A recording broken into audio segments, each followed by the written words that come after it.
มหมู่พวงพยอมจำปีจำป่า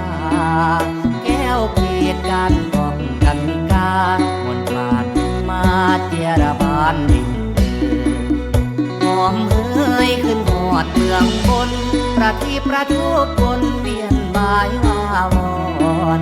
น้อมนำยอมมือสอนร้อนทุกทีภูมิทอนต่างตั้งส่งมา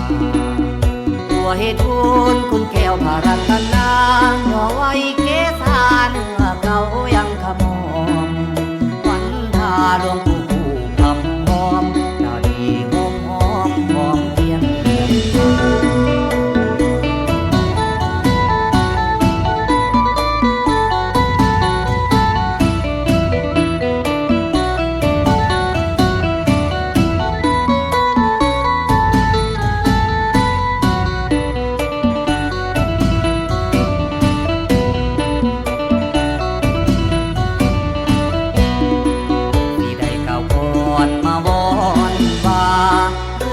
มีมา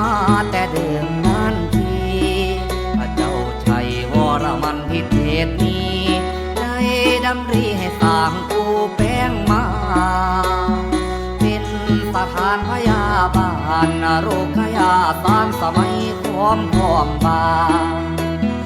มีบารายอยู่นาคือบ่อน้ำศักดิ์สิทธิ์พินทีเป็นที่อุทิศแก่ศาสนาพุทธมหายานด้วยศรัทธาบารมีไพศาลจังได้แปลงสร้างเป็นกูประภาชัยศิลปะบายนมางามล้นลำลืนตัวภัยพานินแปลงคุณไว้สมสาไก่ไปทั่วปัทภี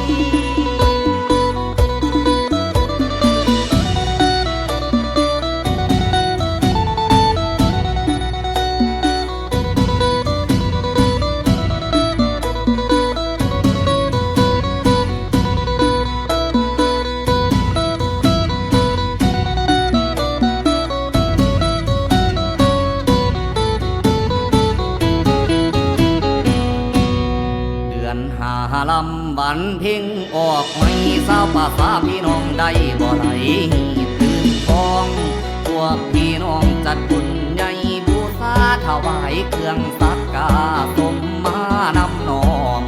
ดอมดาแล้วตบปะทายอีแตงเน่านำปูมวนแมงปีละทั้งสูตรสอง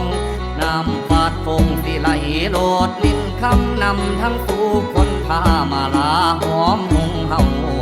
ป่าสีเขาป่าทีบเทียนไต่ซองขันจำนำย้อนอ้อมขันแก้วนำมาบังไฟถาดถวยปูปีละหุ่นคนกะไหลหลังมาสู่ปีบ่มีเว้น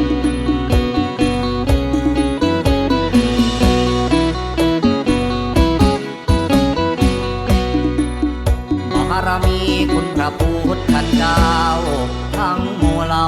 ถวยเทพเทวาหลวงปู่ทั้งเก้านี้นะจงได้นำพาความเจริญรุ่งเรืองเมืองเฮืองใสงามคือแก้วชวนเพลิดเพลด้วยพระบารมีอยู่เย็นด้วยความสุขีมั่งคั่งมั่งมีร่ำรวยเงินตราปัญญาสดแสงใสส่องให้นำกุ้มเหล่าของผู้มีศรัทธาหายป่วยไข้เจ็บปวดนี่นาพยันตรายได้มาให้ปัดเป่าไกลขีนยิ่งลำปองอุปสรรคมาไกลบานพระทรงยันเดชกานำกุ้มเรื่องบางรูปลวงลางมวลหมู่สัตว์ผู้ใดมาปองคิดบ่ดีให้พี่มาไปอยู่ทาง